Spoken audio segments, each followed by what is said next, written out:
and welcome to another episode of The Buzzer Race. I am your host, Nikhil Ranjan, and for our guest today, we have Jonas Howard, former captain of the DCJCL Advanced Certamen team. Welcome, Jonas. Thank you, Nikhil, for having me. I'm so excited to be on the buzzer race, and thank you for giving me the opportunity to speak. Yeah, of course, of course. This is very exciting, and we're really glad to have you. So, we're just going to dive right into things because I really do want to first talk about, what was DCJCL like and what was, the basis DCJCL like for you? Because you were often playing as a solo player. We didn't really get to see, what's it all about? It's really peculiar because DC is a very small place, and Basis DC is really the largest and often the only school that participates in any JCL activity. I joined the Basis DC JCL in 2016. Seems like so long ago, but I was in seventh grade at the time. And most of my fellow players, or most of the fellow JCLers that I was involved with, were two grades above me. They were in ninth grade at the time. And it was interesting because actually they had started the JCL about 3 or 4 years ahead of when I joined, when my teacher and coach, Miss Beabout, joined Basis DC, which is also actually when Basis DC was founded. It's a relatively new school. I believe its 10th anniversary is this year. So it was founded in 2012. But anyway, it was relatively new and small chapter of the JCL. And there weren't really any other schools. Occasionally, you'll have one or two other public or public charter schools engage in some of the local kratamana, but none would go to invitationals or to nationals. And Basis DCJCL owes much, if not all of its existence to Miss B about for, working with everything, acting as a coach, as a logistics manager, and just making sure that all the students that I worked with and myself were able to benefit from all the lovely things that JCL does, from Kurtama competitions to going to nationals to everything between. Yeah, no, that's like okay, that's really interesting. And I mean it makes sense in terms of like the reflection we have seen from the DCJCL in terms of like seemingly most of the students we've encountered have been from Basis DC and not really elsewhere. So I think that makes a lot of sense. And I was curious, through your years of being part of the Basis DC JCL, did you have any hand in like helping build the program over time with Miss B about, or was it mostly, like kind of like teacher led? I certainly helped, and definitely the JCLers I worked with, especially those who were two grades older than me, helped out a lot. We did everything from run the annual Basis DC Certamen that was with the Virginia Junior Classical League. And I should mention that since DC is such a small place and we only have a handful of schools interested in the JCL, we don't have enough schools for our own league. So Virginia very graciously lets us play in their competitions, from their kickoff to all of their competitions during the year to their state finals.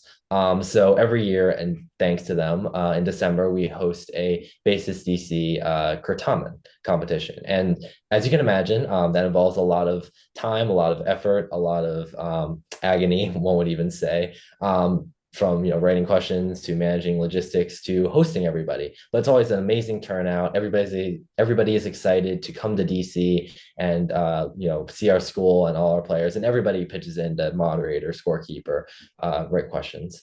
So there's definitely a lot of student involvement. But by and large, Miss Viva is the sole teacher that acts as a coach, that drives people to competitions and oversees logistics. We pitch in, but she's the basically the one coach for all levels of Basis DC Kratom. I mean, it sounds like a wonderful community. So I'm really glad you got to take part in it. And, you know, having like participated in it for so long, I'm kind of curious, how did you get into Kertamen and like what kind of kept you in? I feel like a lot of people sometimes like initially are like, oh, Kertamen, but then seemingly something gets them to keep going.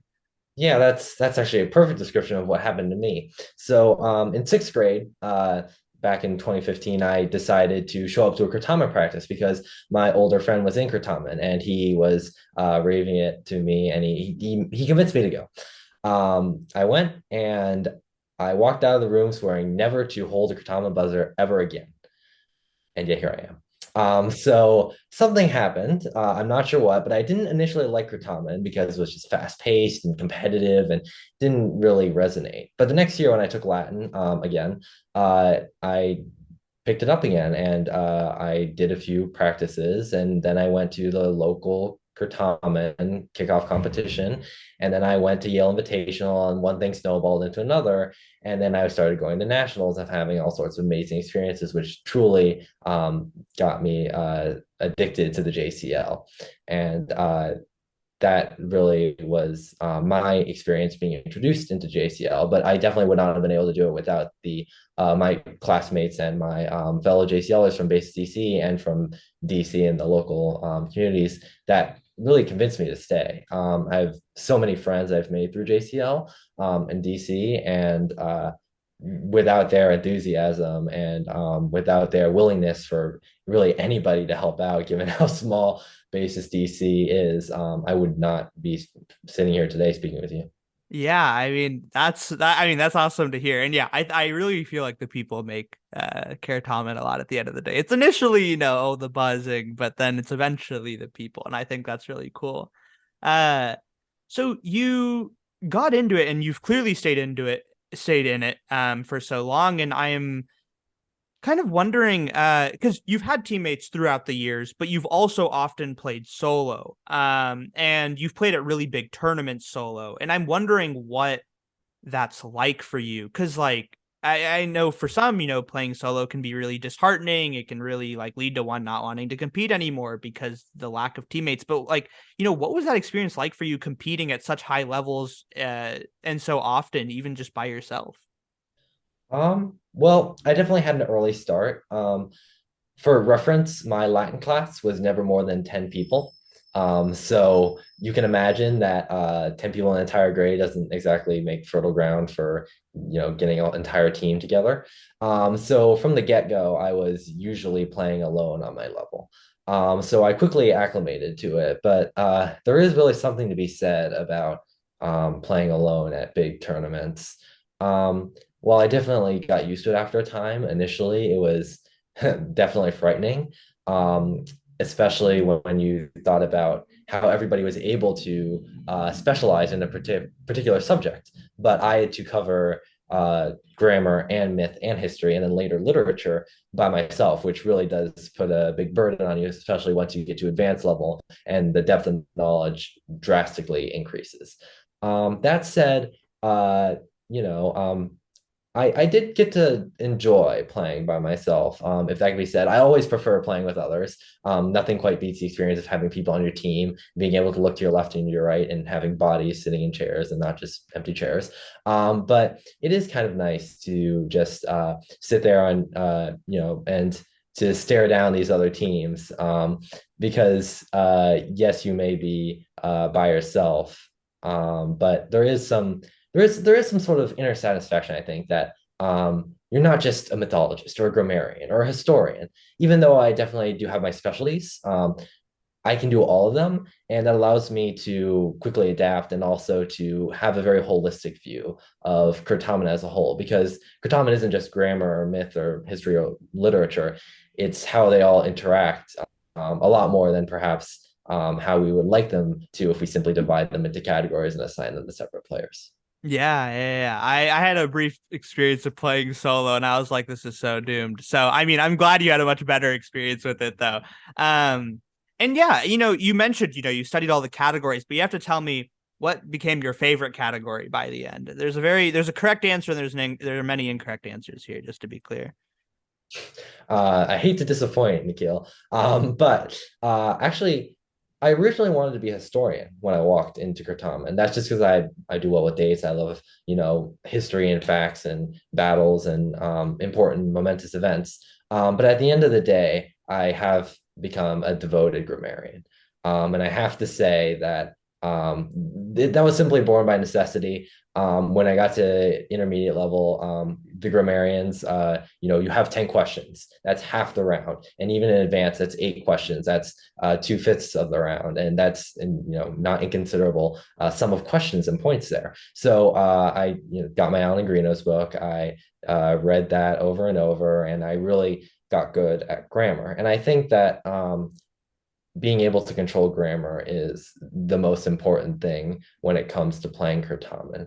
Obviously, I'm a bit biased in that regard, but I believe that you can't do well, and you certainly can't do well as a one-person team unless you have some foot in the game when it comes to grammar, because otherwise you're throwing all those points away. And I think also that grammar pops up so much in the other categories that you just can't ignore it. And even if it's a segue into those other categories, it's very handy to have.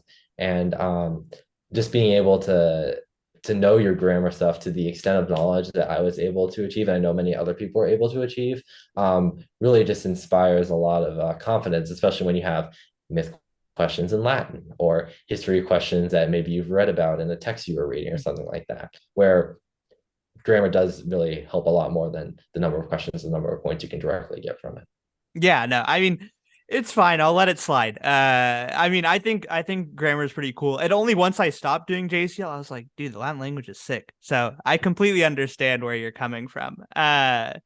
Yeah, and I mean, it also makes sense from a practical standpoint, right? Language makes up the majority of rounds. Perhaps with some NJCL changes, it'll make up even more of a majority of the round. We'll see whether or not that ends up going through and what that all is about. But yeah, like, so you've so I now want to try to kind of transition more into your time as a player, and what that experience was like, both locally, nationally. Um, the first thing I really want to talk about though on the national scene though was 2019 Nats. So that was your intermediate year, if I am correct. And can you just walk me through what that like tournament experience was like? You can describe other external factors that were taking place, but you ended up making a pretty big name for yourself, I would say, at that Nats. So I'm just curious if you could tell me all about it. Yeah, well, it was an amazing tournament. First time in North Dakota. That's something to be said for. It was just an amazing week. That was my third nationals. I had gone in 2017 and 2018 to Troy, Alabama, and Miami, Ohio, or Miami University, Ohio, and Oxford.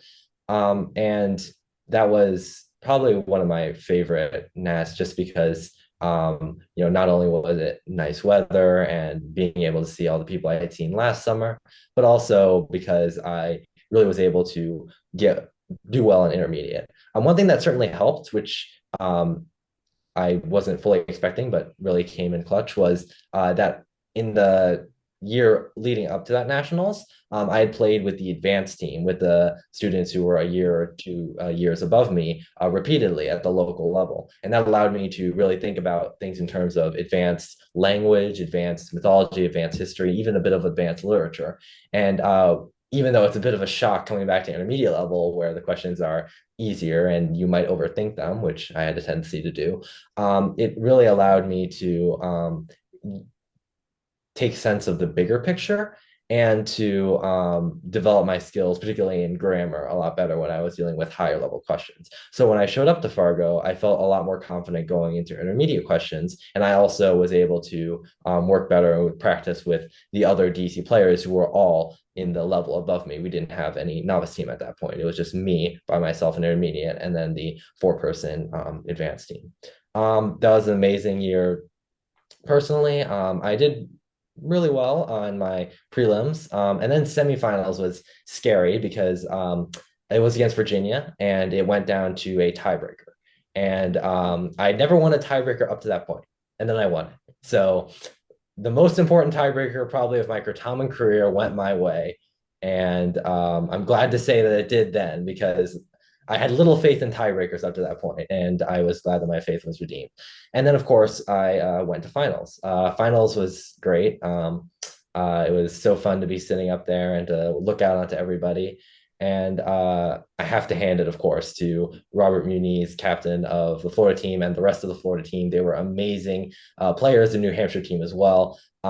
Excellent competition, and certainly they exceeded my expectations.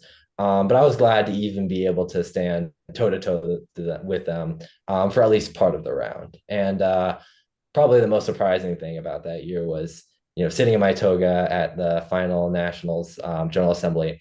I had no expectation or that I would get the MVP award, and I did. So I got to go up there and get my plaque, and that was probably the highlight of my nationals, and also the most surprising thing that I have probably experienced up to that point in Kurtama.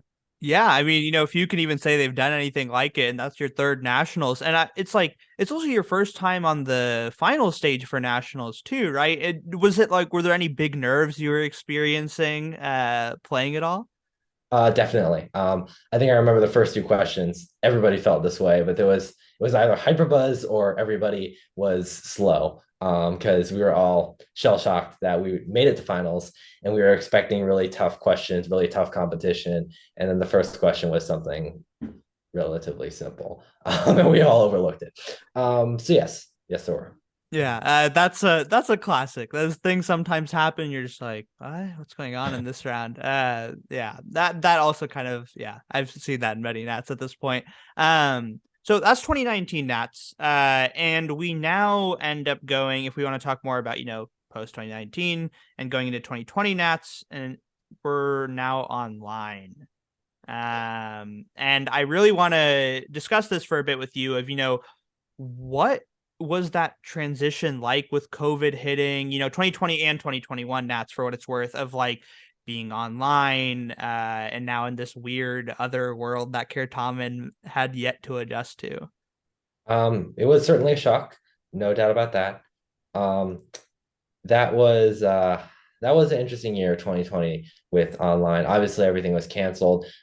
Thank you, obviously, to Michael Kearney, if he's watching, for establishing Kirtaman so quickly. That saved, I think, a lot of Kirtaman players' hopes about the Kirtaman and this brave new world of online playing. But that was lots of fun. Got to play through that, and then I was obviously disappointed for playing online in 2020 nationals, but things went well until we ran into Massachusetts in semifinals, and things didn't go so well. But obviously, that was an amazing performance by the 2020 Massachusetts advanced team, captained by Dante.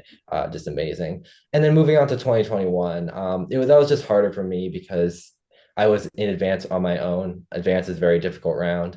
And it was difficult to transition, obviously, to online playing. But even by the point I had gotten acclimated to it, it still was just tough because of the different features of online playing, and also really having to cover four categories in depth to a degree I hadn't had to previously in a environment I was only somewhat familiar with. So it was tough, but I was glad to be able to continue doing Kurtaman. And I think there still is something to be said, even as we're now going back to in-person playing, and I love in-person playing for online tournaments.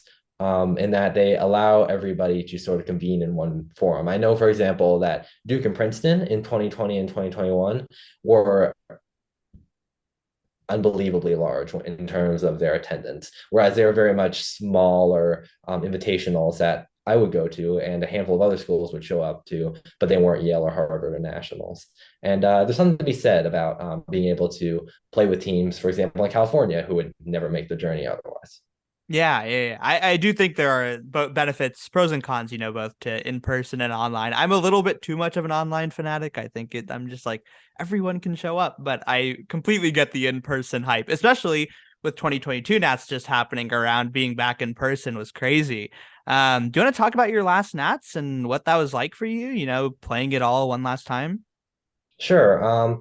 Yeah, so 2021, I felt pretty good about myself. I got into finals. I got third place, and I got MVP. So coming off of that, I felt maybe too cocky, to be honest. But 2022 was nice.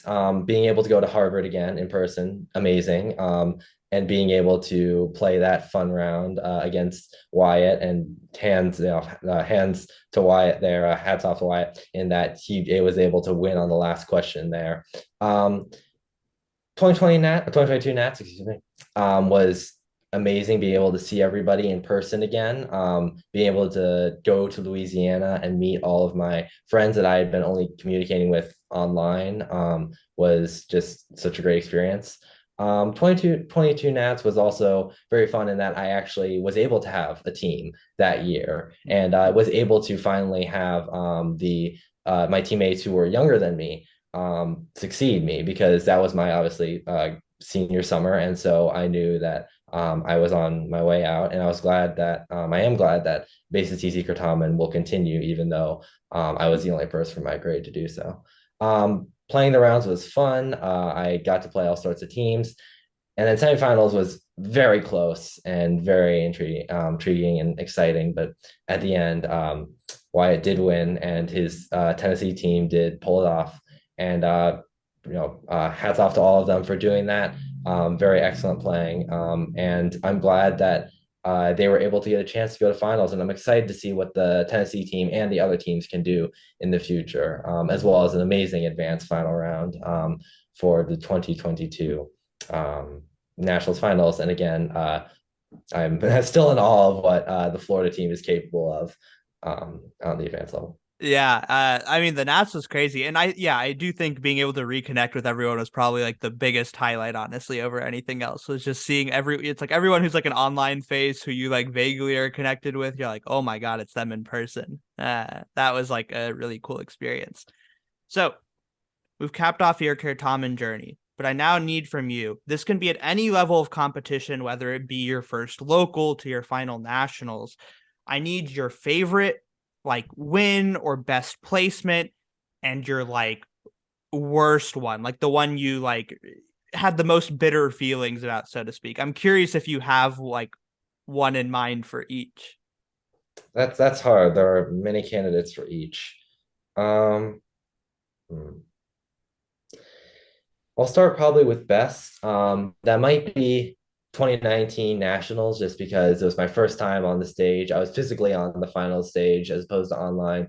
I was able to play, well on the intermediate level. That was the culmination of all of my years up to that point, and I was able to walk away with second place and MVP. And I don't know something about it, but I really just like the Yale Invitational Kurtamans. Maybe that's why I'm here right now. But Yale was just amazing in that Michael Kearney did an amazing job every year. The questions were interesting. The style of moderating and of playing and all the teams there were great. And it was just an amazing kickoff to the Invitational season. My least favorite Kurtaman probably might be I don't know. It's just those moments when it comes down to the last question and you screwed it up. I know it happened one year at Yale.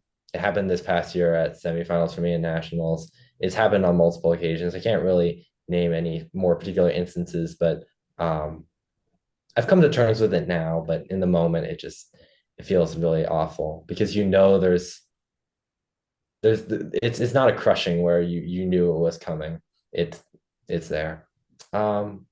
But most of the time I was able to pick myself up and usually do better, or at least try again next year. Yeah, and I think that's a good takeaway from it, though. Yeah, I mean, last questions are the worst ones to happen. If it's like a beat down, it's like, dang, okay, it happens. But last questions, it's right there. So, nah, I completely get that. I completely get that. Um, So you mentioned you're at Yale now. So let's move on to talking about, what's in store for you? What are you kind of looking forward, planning to do, whether it be, so at the point this will probably be released, Yale Kurtaman will have happened. So your staffing will have already been a thing and running it and all that will have already happened. So what are your plans moving forward in relation to the JCL scene and just in general for you? How are you looking to be involved if you are and stuff like that? Well, I'm not fully sure, but I'm excited to have been working with the Yale Kurtaman, and I'm excited that we will have finally been able to have our in-person debut for 2022. I think we have a great team, and I can't wait to work with all sorts of JCLers here and to see everybody who I know. Beyond that, I hope to stay involved with the JCL. and to help out with certainly other invitational competitions, particularly, in the Northeast here. And I'll certainly try to stay involved with JCL on the national level and with my DCJCL friends and community. But I'm not sure exactly where I'll be going beyond that. Um, I'm excited, obviously, to see a sort of hybrid mode of in-person competitions reappearing and becoming more regular while also having some amount of online competitions. And maybe I'll show up to some of the online competitions which allow for college students and adults to participate. And I'm looking forward to those. But beyond that, we'll have to see. Ask me in a few years. Yeah. Okay, that sounds good. That sounds good. Yeah, I think being involved with the community is always a fun aspect of it to kind of give back. So I'm glad to hear it. All right, cool. You're here. Great. Yes. You're good. You're good. Okay, so are there any pieces of like advice or final words you would like to share with everyone listening and watching? Yes. A few things, a few pieces of advice. Don't count out anything. Don't judge a book by its cover. I never would have thought that I would be sitting here today talking to you about Kurtaman, about what I, simply viewed as just a dead language and a bunch of nerds who studied it 6 years ago. But I'm so glad I did it. And don't count yourself out just because you're either by yourself or you don't think you know as much about a topic as you do, or you're not really making it on the invitational national level. Things change, things will change, and if you keep applying yourself, things will always get better. Probably the greatest piece of advice that I have taken away from my Kurtaman experience is, even if you're specializing in a certain category, don't hesitate to look at other categories and to look into them. You never know when your special piece of knowledge will help you be able to do well in a category that you don't normally play in, or you never know when your teammate will have a slip up and you'll need to step in. It really has helped me beyond just the logistics of doing well in the game, really given me a more holistic and well-nurtured perspective of classics and of the study as a whole. And I'm so glad that I was able to look across all the categories and realize that they're categories, yes, but they're part of a greater whole that sometimes we don't always appreciate in our analytical desire to break up the game into questions and into points and into buzz points and into statistics. So don't be afraid to do that. And maybe my last piece of advice is make friends and just remember that there's a massive human element to the game. I'm so glad to have made all the connections I have. I've made so many friends, had so many mentors, and just had so much fun playing Kurtaman. And I think perhaps the camaraderie of Kurtaman is best summed up when you can play a cutthroat round of Kurtaman, cutthroat 20 questions, and then shake hands at the end, go maybe share a meal or have a chat, and then show up and repeat it tomorrow. Yeah, for sure, for sure. No, those are all great pieces of advice that I'm glad you said them. I think they're really important for players to think about. So yeah. With that, thanks so much for coming on, Jonas. It was a blast to hear you share with us, your experience in the game and, just your thoughts and how it was for you as an individual. So yeah, thanks so much. Thank you, Nikhil, for having me. And thank you to everybody for listening. I hope you have a wonderful day. And thank you again for having me. Yeah, all right. Take care, man.